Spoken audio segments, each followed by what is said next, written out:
भारत के सबसे बड़े डकैत की, उत्तर भारत का वो डकैत जिससे थर थर कांपते थे लोग, जिसके डर से अंधेरा होते ही घरों में कैद हो जाते थे गांव वाले। वो डकैत जो बीच चौराहे पर देता था दुश्मनों को सजा। बिहार हमेशा से डकैतों के लिए बदनाम रहा है। ये डकैतों के लिए सबसे मुफीद जगह मानी जाती थी। जब भी कोई बागी होता, उसके कदम बिना रुके बिहार की ओर चल पड़ते थे। यहाँ एक से बढ़कर एक डकैत हुए।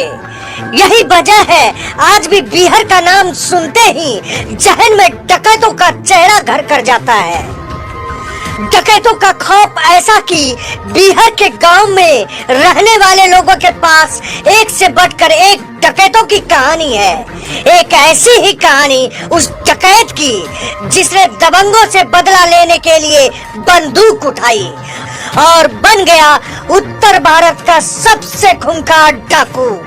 बात ठीक आज से 50 साल पहले साल 1972 की है, जब बिहार में डकैतों का खौफ था।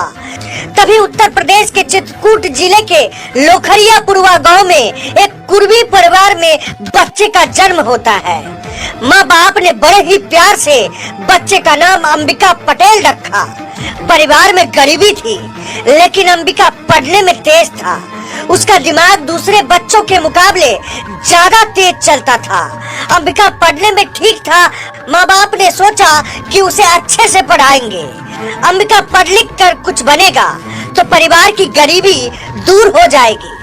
अंबिका भी ग्रेजुएशन करने के बाद डॉक्टर बनना चाहता था। उस दौर में बिहार में इतना पढ़ लिख लेना बड़ी बात होती थी। अंबिका अपने सपने को सच करने का प्रयास ही कर रहा था कि उसकी बहन के साथ कुछ ऐसा होता है जिसने न सिर्फ उसके डॉक्टर बनने के सपने को चूर चूर कर दिया, बल्कि जिस हाथ में कलम होनी चाहिए थी उस हाथ में बंदूक आ गया और अंबिका के कदम बिना रुके बिहार की ओर चल पड़े। साल 1992 अंबिका डॉक्टर बनने की तैयारी कर रहा था कि तभी पता चला उसकी बहन गर्भवती है, मतलब बिन बिहाई माँ बनने वाली है। ये बात जैसे ही अंबिका को पता चली, मानो उसके पैरों तले जमीन खिसक गई। जब अंबिका ने बहन से पूछा तो बहन ने रोते हुए बताया कि मेरा रेप हुआ है, लेकिन परिवार की बदनामी के डर से मैं चुपचाप सह रही थी। बहन ने बताया कि गांव के ही एक लड़के ने उसकी बहन का रेप किया है। ये सुनते ही अंबिका पटेल की आंखों में खून उतर जाता है, लेकिन अंबिका पढ़ा लिखा था। उसे भरोसा था कि कानून उसकी मदद करेगा, प्रशासन उसकी बहन को इंसाफ दिलाएगा। लेकिन दबंगों के सामने वर्दी की नीलामी कर चुके पुलिस वालों से जब अंबिका पटेल ने शिकायत की तो दोषियों के खिलाफ कार्रवाई करने के बजाय उल्टा अंबिका को ही धुतकारा गया। तरह तरह की बातें की गई। पुलिस थाने में दोनों भाई बहनों को जलील किया गया और भगा दिया गया। अंबिका को कानून से न्याय नहीं मिला, लेकिन उसने उम्मीद नहीं छोड़ी। वो गांव आया, पंचायत बुलाई। अंबिका को लगा कि भले ही पुलिस ने उसकी मदद न की हो, लेकिन पंचायत में सभी अपने हैं, इसलिए वहां से उसकी बहन को इंसाफ जरूर मिल जाएगा। लेकिन यहाँ से भी उसे निराशा हाथ लगी। गांव के पंचों और गांव वाले ने उल्टा अंबिका और उसकी बहन को जलील किया। जब अंबिका ने आरोपी को उसकी बहन से शादी करने को कहा तो उसने भी मुंह मोड़ लिया। अब अंबिका के पास इंसाफ के लिए कोई उम्मीद नहीं बची थी। प्रशासन ने तो पहले ही उसे धुतकार कर भगा दिया था। अब तो पंचायत ने भी इंसाफ देने से इनकार कर दिया था। निराश अंबिका को कुछ सूझ नहीं रहा था। गुस्से की आग दिल में ज्वाला बनकर जल रही थी। जो किसी भी तरह अपनी बहन के साथ हुआ अन्याय का बदला लेना चाहता था कि तभी उसने एक दिन मौका पाकर अपनी बहन के साथ रेप करने वालों की हत्या कर दी और चल पड़े बिहार की जंगलों की ओर, जहां डाकुओं की कहानी में एक नया अध्याय लिखा जाना था। अंबिका बिहार तो चला गया था, लेकिन वो अकेला था। उस पर अब एक व्यक्ति के मर्डर का आरोप था। तभी पता चला कि उस वक्त का नामी डकैत ओमनाथ ने अंबिका की हत्या करने का ऐलान कर दिया है। दरअसल अंबिका अब बहन से रेप करने वाले के पूरे परिवार की हत्या करना चाहता था और उस वक्त बिहार का कुख्यात डकैत ओमनाथ था।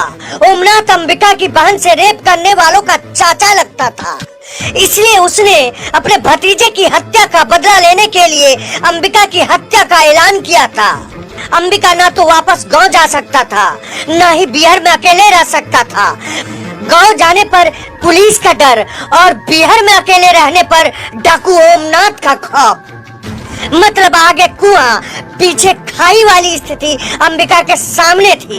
लिहाजा उसने उस वक्त का सबसे खूंखार डकैत ददुआ की शरण में जाने का फैसला लिया।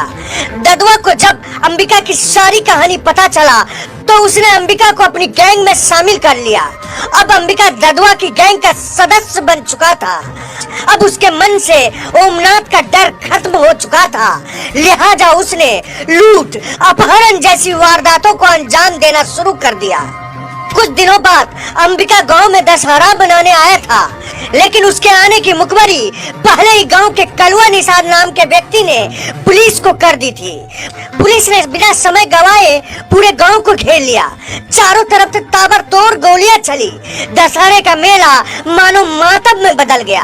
पुलिस ने अंबिका को पकड़ने की तमाम कोशिश की, लेकिन अंबिका किसी तरह से पुलिस को चकमा देकर भागने में कामयाब रहा। बिहार जाने पर पता चला कि अंबिका की मुखबरी गांव के ही कलुआ निषाद ने पुलिस से की थी।